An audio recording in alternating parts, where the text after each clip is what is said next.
ser o melhor aluno da turma na faculdade é o sonho de muitos estudantes e hoje eu estou aqui para te dizer o que eu senti que fez maior diferença para conquistar esse objetivo. Eu sou Cíntia Brunelli e eu tenho duas formações. Eu sou formada em Direito e em Publicidade e eu fui o destaque acadêmico em ambas as graduações. Eu ganhei homenagem na formatura, deixa eu pegar... Eu ganhei, Jesus, tô quase destruindo aqui o meu negócio. Ó, ganhei uma plaquinha na minha formatura de publicidade e uma medalha na minha formatura de direito. E em ambas foi, assim, muito emocionante. É um momento, assim, muito emocionante, vale muito a pena. E então eu quero te dizer hoje o que eu fiz para ser a melhor aluna, especificamente no curso de Direito. Eu vou começar dizendo algo que parece óbvio, mas que alguns estudantes não se dão conta. Para ser um melhor aluno, você precisa ter uma média de notas elevada. E isso vai se construindo semestre a semestre, matéria a matéria, prova a prova. Quando eu ia para a faculdade fazer uma prova, eu não ia para tirar nota 7. Eu sempre queria o 10. Ou pelo menos chegar perto disso. E isso fez toda a diferença para que eu me formasse no direito com média 9,5. Eu busquei isso de forma consciente ao longo de toda a graduação. Eu queria o melhor. E eu aconselho você a querer isso também. Quando você se acostuma a querer o melhor e a não se conformar com o 7, coisas maravilhosas acontecem na sua vida. Não queira o 7. Saia da média. Queira o 10. E se você concorda comigo, escreve nos comentários. Eu quero nota 10. Tá, e como é que alguém consegue manter o ritmo de estudos durante toda a faculdade? O segredo está em uma palavra que muitos detestam, chamada disciplina. É super importante estudar todos os dias, ou quase todos os dias, de uma forma que seja parte da sua rotina. Todo dia você sabe que você vai sentar a bunda na cadeira e vai estudar. Nem que seja só um pouquinho por dia. Isso ajuda a manter a disciplina e a concentração, porque o seu corpo se acostuma. Estudar deixa de ser uma exceção e passa a ser um hábito. Pense comigo, quando você faz algo que é muito diferente do que você está habituado, existe uma tendência a se cansar mais. Então, se você nunca estuda, quando você precisa estudar, é um sacrifício, não é mesmo? Por outro lado, quanto mais você consegue colocar o estudo na sua rotina diária, mais fácil fica para se concentrar. Muita gente reclama também que não se sente motivado. Essa é mais uma razão para você criar o hábito de estudar todos os dias. Porque quando você faz algo por hábito, você depende menos da motivação. Comece a observar, aquilo que você faz por hábito é como se você ligasse o piloto automático. Você não precisa ficar arranjando motivação para fazer. Você vai lá e faz. Pense nos hábitos que você tem na sua rotina. Por exemplo, escovar os dentes. Por acaso, toda vez que você vai escovar os dentes, você precisa assistir um videozinho motivacional no YouTube sobre a importância de escovar os dentes? Para se sentir motivado a fazer isso? Não, né? Você vai lá e escova. E muitas vezes você nem pensa, você simplesmente vai lá e faz. Pois a ideia é que com o seu estudo seja algo parecido. O ideal é que você consiga colocar o estudo como um hábito, para que você não dependa da motivação, porque você vai fazer por disciplina. Se possível, busque instituir um horário de estudo na sua vida, nem que seja meia hora. Para quem não estuda nunca, meia hora por dia faz uma enorme diferença. E aí depois você pode ir aumentando, mas comece por meia hora por dia. E aí aos poucos o seu corpo se acostuma que naquele horário você vai sentar e vai estudar. Tem uma música do Legião Urbana chamada Há Tempos. E no final dessa música o Renato Russo diz que disciplina é liberdade. Parece algo contraditório, mas faz muito sentido. E inclusive a parte final da música Há Tempos foi a música que eu escolhi para tocar na minha formatura, no momento em que eu fui buscar o meu diploma do curso de Direito. Disciplina é liberdade. Foi a disciplina que me possibilitou ter sido a melhor aluna do curso, ter sido aprovada em concursos e ter passado na OAB. O local do estudo também é algo que precisa ser pensado. Se você estuda em casa, o ideal é que tenha um cantinho especial para isso. Tipo uma sala de estudos ou pelo menos uma escrivaninha que seja deixada para isso. Tem gente que se ilude achando que vai conseguir estudar super bem deitado na cama. Não dá, né? Eu sei que a realidade da maioria das pessoas é que elas não têm um local adequado de estudo, ou porque moram em um lugar pequeno, ou porque vivem com familiares que não entendem que no horário do estudo a pessoa deve ser deixada em silêncio. Bom, nesses casos, talvez o melhor seja sair de casa para estudar em outro lugar. Onde?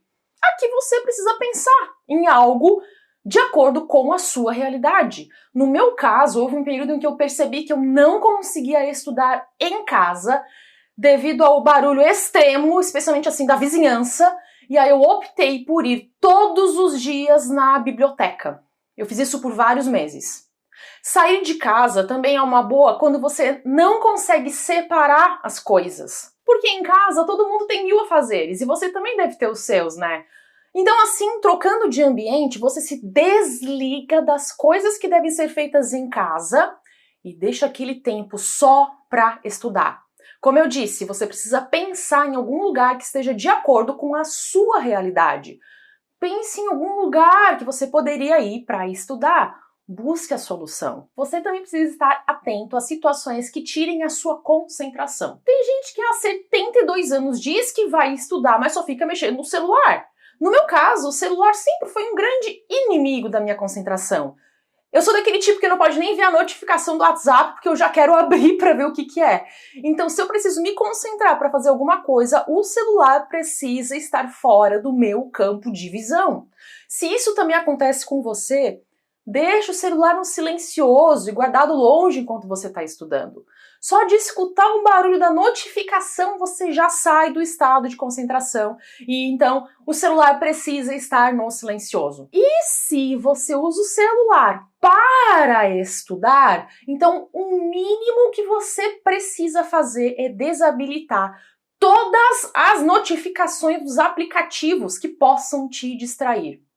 Desabilite a notificação do WhatsApp, do Instagram, do Facebook, do Tinder, se for o caso, desabilite, para não ter nada pulando no topo da tela enquanto você estuda. Mas, Cíntia, e se tiver alguma emergência, alguém precisar entrar em contato comigo? Bom, avise as pessoas para, em caso de urgência, te telefonarem. Ligação é meio 1995, mas ainda existe. E cá entre nós, será que tem tanta urgência assim mesmo? Muita gente fala esse papo da urgência, mas se for olhar bem, quando foi a última vez que ela recebeu uma mensagem de urgência, olha, ela não vai nem conseguir lembrar. Então assim, às vezes a urgência nem é tão urgente assim e pode esperar você terminar de estudar. Para eu ter me destacado como aluna na faculdade, outro ponto importante é que eu fazia resumo das aulas para poder estudar depois.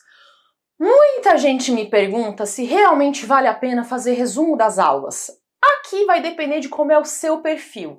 Para mim, fazer anotações sempre foi um prazer e eu me concentro melhor enquanto eu estou anotando. Mas eu tinha alguns colegas inteligentíssimos que não gostavam de fazer anotações, porque para eles ter que escrever era algo que tirava a atenção da explicação. Esses colegas preferiam prestar atenção olhando para o professor e aí depois, quando chegava a época de estudar para as provas, eles tiravam xerox ou batiam fotos do caderno de um colega. Geralmente o colega era eu, né, no caso. Eu não sei como é que eles entendiam a minha letra, mas enfim. De todo modo, seja fazendo resumos, seja pegando o resumo dos colegas, você precisa ter algum tipo de material para fazer revisão. Revisar é necessário. É uma ilusão achar que você vai assistir a aula, entender o assunto, e isso vai ser o suficiente para você aprender. Você precisa revisar. Olha só isso, quando nós fazemos algo pela primeira vez, o nosso cérebro começa a criar caminhos neurais. O caminho neural é mais rápido quando ele já está treinado e é muito mais difícil quando é algo novo. É por isso que quando você começa a aprender algo que você nunca viu antes, bate aquele desespero e você acha que nunca vai entender aquilo. E depois que você já domina, vira algo automático. É mais ou menos como andar de bicicleta. Lembra como era difícil no começo, quando você era criança? No estudo é a mesma coisa. É por esse motivo que é tão importante fazer revisões frequentes, para ir treinando o seu caminho neural. Esse é o objetivo de um resumo, é ter material para depois você fazer revisões. Então agora eu vou dar as principais dicas e segredos para fazer um bom resumo. Em primeiro lugar, você precisa ter em mente qual é a função de um resumo. Ele serve para que você possa revisar o assunto depois. O resumo não serve para você bater foto e postar no Instagram para as pessoas dizerem: nossa, que caderno mais lindo! O resumo serve para você aprender, não é para ostentar nas redes sociais. E você deve escrever no resumo aquilo que você ache que seja relevante para que você revise depois. Se o professor falou na aula que o céu é azul, você não precisa escrever isso no seu caderno. Não escreva coisas que você já sabe. Isso parece óbvio, mas tem um monte de aluno que copia no caderno informações que ele já conhece de cor e salteado. O problema de fazer esse tipo de coisa é que quando você for fazer revisão, você vai ter que ler tanta coisa que você vai cansar. E ler algo que você já sabe não te dá vantagem nenhuma. Você precisa ter em mente que a finalidade da sua anotação é aprender. Você não vai ganhar um prêmio por ter o caderno mais bonito e mais completo de todos. E o seu estudo não pode ser uma ilusão. Muitos alunos perguntam se vale a pena copiar o conteúdo de alguns artigos de lei no caderno. Eu, às vezes, copiava, mas eu devo fazer aqui um alerta. Sempre que eu copiava um artigo de alguma lei, eu tentava prestar o máximo de atenção naquilo que eu estava escrevendo. Você precisa estar consciente do que você está fazendo. Eu tinha colegas que também transcreviam alguns artigos no seu caderno, mas faziam isso com a cabeça lá no mundo da lua. Eles estavam ali só de corpo presente. Se você perguntasse: pode me explicar o que esse artigo quer dizer? A pessoa não ia nem saber responder, porque ela estava totalmente distraída na hora de copiar. Outro alerta é o seguinte: o seu tempo é precioso. Antes de copiar o conteúdo de um artigo, pense se isso é realmente necessário. Quando o artigo é curtinho, ok, mas existem artigos que são longos. E aí pode valer mais a pena resumir no seu caderno com as suas palavras. Ou apenas mencionar o número do artigo nas suas anotações, para que você lembre de ler esse artigo quando estiver estudando. Uma coisa interessante é que na faculdade eu não usava caderno, e sim fichário. Geralmente eu comprava fichários do Mickey, porque na papelaria em que eu ia comprar, eles eram os mais baratos. Eles custavam R$10. E como você sabe, nada deixa um universitário falido mais feliz do que comprar algo que custe R$10. A vantagem do fichário é que eu podia montar e desmontar como eu quisesse. Por exemplo, às vezes eu deixava no meu fichário algumas matérias de semestres anteriores, para poder consultar caso fosse necessário. Ou seja, eu sempre mantinha os meus materiais de semestres anteriores. Tem gente que termina o semestre e a pessoa bota os materiais tudo na churrasqueira e faz um churrasco com os materiais. Eu não fazia isso, tá? Eu guardei, aliás, guardo até hoje. Muitos dos assuntos do meu canal eu acabo tirando até de anotações dos meus cadernos. Então eu tenho os meus cadernos até hoje. E mantenha eles até o final da faculdade, porque pode ser que lá, indo mais pro final, você sinta essa necessidade de revisar alguns assuntos. Então mantenha com carinho o seu material de estudo. Aliás, fica a dica, vale muito a pena fazer revisões de matérias dos períodos anteriores. Muitas vezes a nota baixa que você tira nesse semestre da faculdade acontece porque você já se esqueceu de boa parte dos assuntos dos períodos anteriores. E aí a sua base tá fraca, entende? Aliás, se você sente que precisa ter uma base mais forte, o curso que eu indico para você é o Primeiros Passos no Direito, que é o curso em que eu ensino os fundamentos, o que há de mais essencial no direito. Para saber mais sobre o curso Primeiros Passos no Direito, o link tá na descrição do vídeo. Outra dúvida frequente dos estudantes é a seguinte: O resumo deve ser feito à mão ou ele pode ser digitado? Na prática, a gente sabe que é mais rápido digitar no computador do que escrever à mão, mas em termos de aprendizado, você aprende mais quando escreve de forma manuscrita do que digitada. E para revisar, também é mais efetivo a anotação à mão, pela questão da memória visual. Para a memorização, a caneta é melhor do que o teclado. Mas tudo é uma questão de teste. Você precisa ser um cientista de você mesmo. Você pode testar as duas formas e ver como você reage melhor. Se você digita no computador e sente que você aprende numa boa, se você está tendo bons resultados, então continue. Ok, agora eu quero ir para um outro ponto que é fundamental para quem quer tirar notas boas na faculdade, que é aprender a lidar com a timidez e a dificuldade em se expressar, especialmente na hora de apresentar trabalhos diante da turma, seja ao vivo, seja pela internet. Eu vou dizer aquilo que eu fazia quando eu precisava apresentar trabalhos. Quando eu tinha que explicar algum assunto na frente da turma, eu sempre me preparava antes. Eu fazia isso da seguinte forma: eu pegava o conteúdo que teria que ser apresentado e eu elaborava tópicos. Aí eu sabia que eu teria que seguir essa ordem de tópicos para explicar. Depois de definir os tópicos, eu ensaiava a apresentação sozinha. Ia item por item, explicando para mim mesma em voz alta, da mesma forma como eu pretendia fazer no dia da apresentação. Se em algum momento eu me confundisse ao explicar, aí eu parava e eu dava uma lida de novo no conteúdo. Eu li o conteúdo novamente para ver se eu tinha entendido bem. Pergunta: por que tópicos? Por que eu não levava um texto corrido e sim tópicos? O motivo é que quando você tem um texto na sua frente, existe a tentação de querer ler.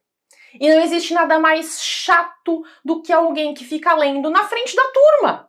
É muito melhor quando a pessoa explica o conteúdo com as suas próprias palavras, mesmo que às vezes ela se embanane um pouco, do que alguém fique lá lendo, sabe? Concorda comigo?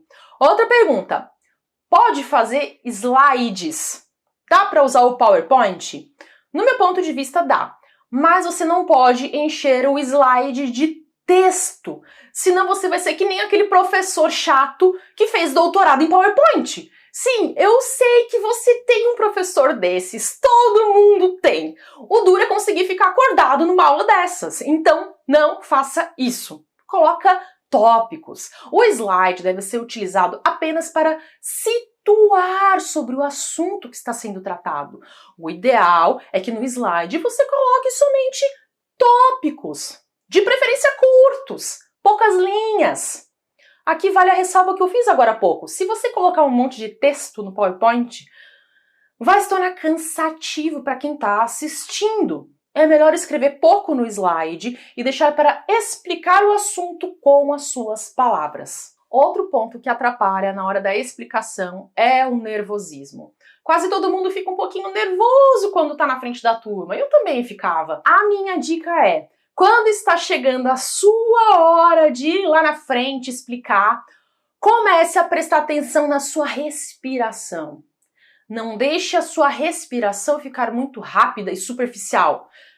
Sabe aquela respiração de nervoso? Lembre de respirar fundo, prender a respiração por alguns segundos e soltar devagar. Faça isso várias vezes porque isso ajuda a acalmar. Essa dica também serve se você fica nervoso ao fazer provas. Preste atenção na sua respiração.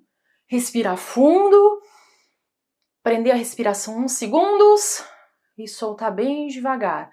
Parece uma bobagem, mas faz muita diferença. Seguindo adiante nas dicas para ser o melhor aluno da turma, eu quero dizer uma coisa que eu fiz quando eu estava na faculdade e que eu curti bastante e que talvez também seja útil para você, que é fazer um grupo de estudos.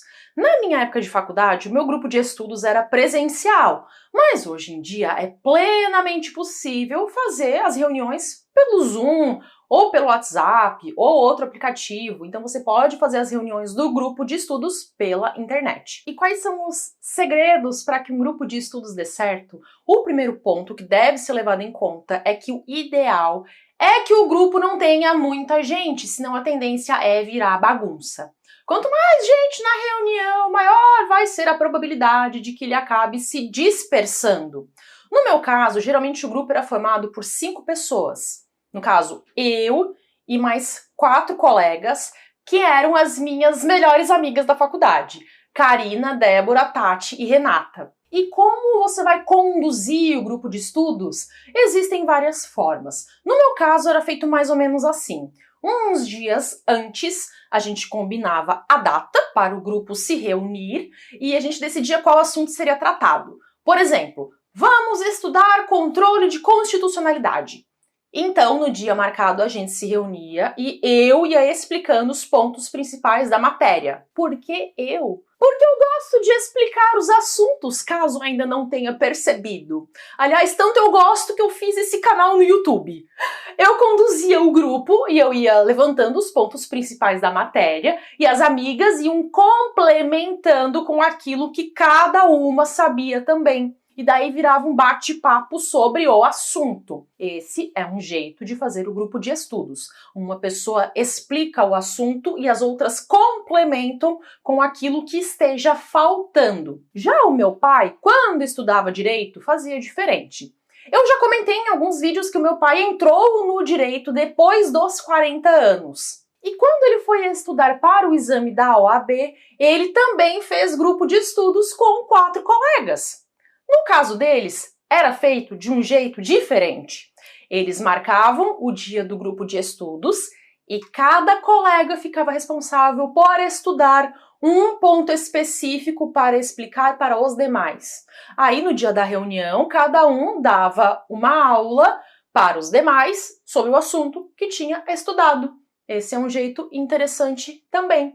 O fato é que para o grupo de estudos dar certo, as pessoas precisam estar bem comprometidas. A reunião do grupo é para estudar. O objetivo primordial é esse. E isso precisa estar bem claro para todos que fazem parte do grupo. Senão vira bagunça. Se vocês forem fazer reunião presencial para estudar, uma ideia é dar uma olhada na biblioteca da sua universidade, porque muitas bibliotecas possuem salas de estudo que são próprias para isso.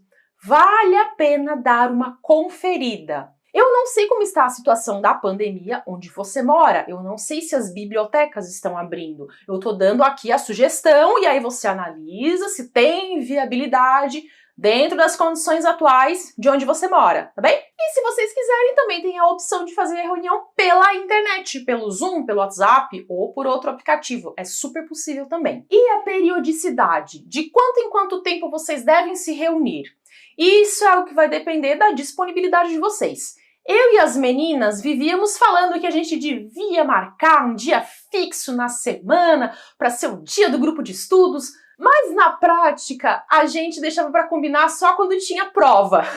Aí uns dias antes das provas elas iam lá na minha casa e daí a gente estudava. E aí depois cada uma revisava o seu caderno em casa. Mais uma pergunta, e a bagunça? Grupo de estudos dá certo mesmo? Gente, o que eu posso dizer é o seguinte, é necessário que as pessoas estejam conscientes de que o grupo foi reunido para estudar.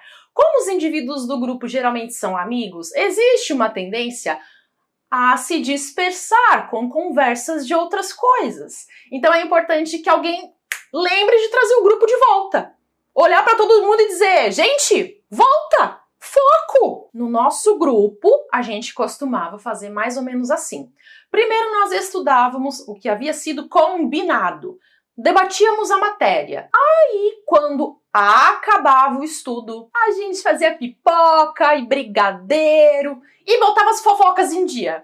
Ai, que saudade, como era bom! Mesmo que você não queira fazer grupo de estudos, é super importante que você busque, ao menos, ter uma rede de contatos na faculdade, com colegas que você sinta que têm objetivos em comum. Assim vocês podem trocar ideias e também tirar dúvidas uns com os outros. Eu vou contar uma história que é fictícia, mas que tem tudo a ver com o que estamos falando aqui. Imagine que existam 2 alunas chamadas Aline e Letícia.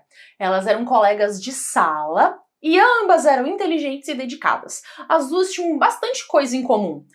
Aí os meses foram passando e vieram as provas, os trabalhos, as preocupações. O estresse foi aumentando em toda a turma. E aí, nesse ponto, cada uma seguiu um caminho diferente. A Aline entrou em uma bolha. Ela se isolou.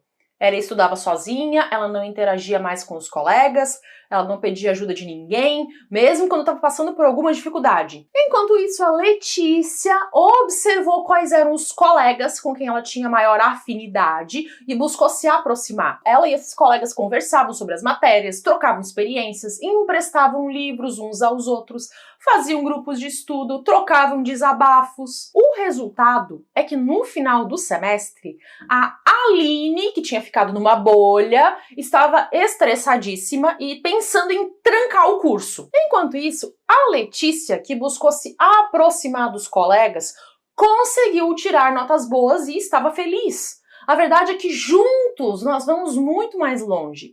E estudar nem sempre é fácil, mas você não precisa fazer esse caminho sozinho. Se você conhece alguém que também esteja estudando, busque sempre que possível conversar com essa pessoa, trocar ideias e experiências. Isso vai fazer você se sentir mais acolhido e compreendido, além de poder te dar ideias de como estudar melhor. Se você está em um caminho, nada melhor do que encontrar alguém que também esteja nesse mesmo caminho. Assim vocês podem trocar experiências de como melhorar esse caminhar. O apoio é um antídoto para o estresse e contribui para o seu crescimento. Busque se aproximar de colegas que também estejam focados em objetivos, que tenham projetos, pessoas como você, e isso vai te beneficiar pra caramba. E se me permite um conselho, fuja de colega vagabundo. Sabe colega que acha o máximo dizer que tirou nota boa colando na prova?